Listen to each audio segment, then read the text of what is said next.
As the 1970s drew to a close, the Mafia was engaged in an internal struggle for power after the death of Carlo Gambino, head of the National Mafia Commission. The most prominent victim was heroin overlord Carmine Galente, killed in Bushwick.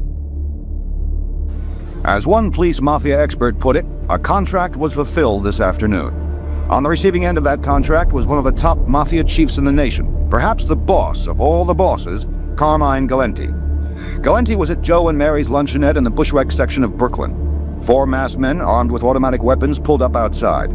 Minutes later, Galente and 2 others at the table were dead. He was born in East Harlem, New York, and began his career as leader of a juvenile gang. In all, he spent 25 years in prison. He's believed to have killed or ordered the killing of about 100 men. The 69-year-old Galente was apparently involved in a power struggle for the #1 mafia position. Galente lost today, but police still don't know who won. Between 1975 and 1984, an estimated $1.6 billion in heroin was brought into New York by one mafia ring alone, the so-called Pizza Connection, that dealt wholesale quantities of the drug from pizza parlors across the city. Federal agents say last night at 55th Street and 1st Avenue, 20 pounds of pure heroin were purchased. The heroin, with a street value of $20 million, happened to be sold to an undercover agent. It links a major heroin trafficking conspiracy with organized crime organizations already known to law enforcement authorities. By the early 80s, the gangs of Brooklyn were fading out, and as many members went to prison, died, or left town to escape the dangers of New York City. These 4 are about all that's left of the assassinators. 2 died in gang warfare, and virtually all the others have been in and out of jail. One notorious member, alias Palo Viejo, was recently convicted of armed robbery and assault. Early 80s, that's when a lot of people started getting locked up. Drugs came into play. People started getting involved with drugs, using and selling. So independently, people started getting arrested. More than anything, the golden age of New York street gangs ended as cocaine swept through the alleys and tenements of the city, and the old neighborhood turf wars were replaced by the even deadlier battle for drug territory. 85, there was just like hardly anybody about it. 85. By 85, with no gangs. Actually, I went away in 84. I went away because I had a daughter. I moved to upstate when I had my daughter, because I didn't want her growing up the way that I did. I wanted to give her a better life, you know? April 15th, 1984, 1080 Liberty Avenue, East New York, Brooklyn. Police enter an apartment and discover 10 dead bodies, 2 adults and 8 children ranging in age from 3 to 14.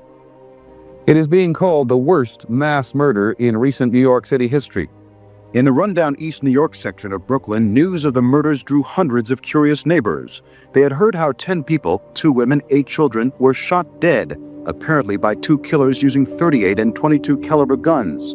It is believed to be a drug-related crime. There was 1 survivor, an 11-month-old girl.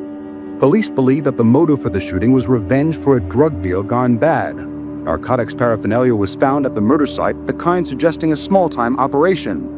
Carmen Rossi, who owns the bakery next to the victim's home, was one of the first to discover the bodies Sunday evening. They were all sitting up like with the TV on, forward a bullet in the head and each. Don't you hear? And there was the baby on the floor crying.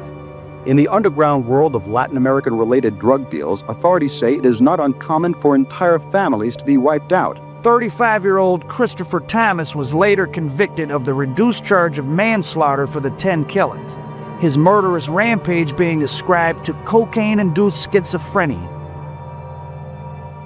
But his brutal murder of 10 women and children served as a harbinger for the most murderous era in New York City's history, the age of crack cocaine. Attention users and abusers. Down and out losers. Stop chasing that cloud that never fails to elude you. Your stem steady burning. Cause the fire stays hot. It's like 24/7. You're at the crack spot. All across the city, rings of crack dealers sprang up like vampiric weeds, some as tightly organized as a mid-sized corporation, others just loose confederations of dealers that claim the same neighborhood. It's not at all that unusual to see drugs being sold on street corners in New York City. For a long time, part of the city's Lower East Side had been described as an open-air supermarket for drugs. but a highly publicized massive crackdown on drug dealing in that neighborhood has had a dramatic effect. Since Operation Pressure Point began in January, police have arrested more than 2,700 dope dealers and addicts.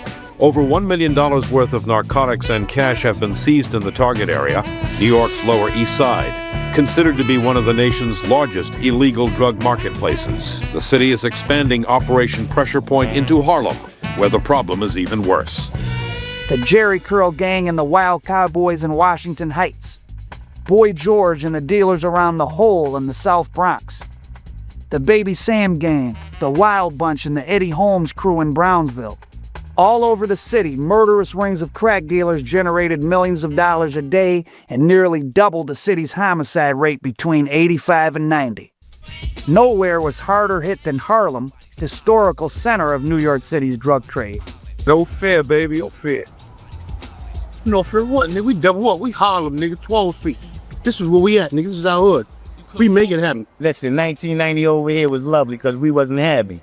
It was a shopping spree. You know how it go. That's all it was. Big candy store.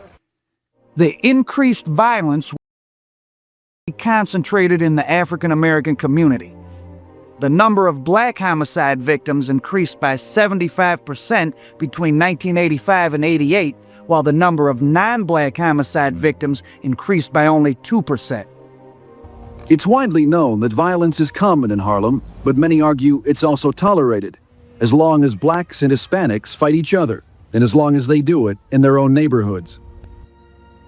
Drug hotspots like the Lower East Side and the South Bronx saw their murder rate soar, and the 3 police precincts of Central Harlem were all in the top 10 for murder rates across the city. Bad. It was bad. I happened to be out of the first spots, the big spots. I happened to be working out of one of the biggest spots. I was literally coming out on the street with a bag with like 300 vials of crack in the street, in the middle of the street, serving people.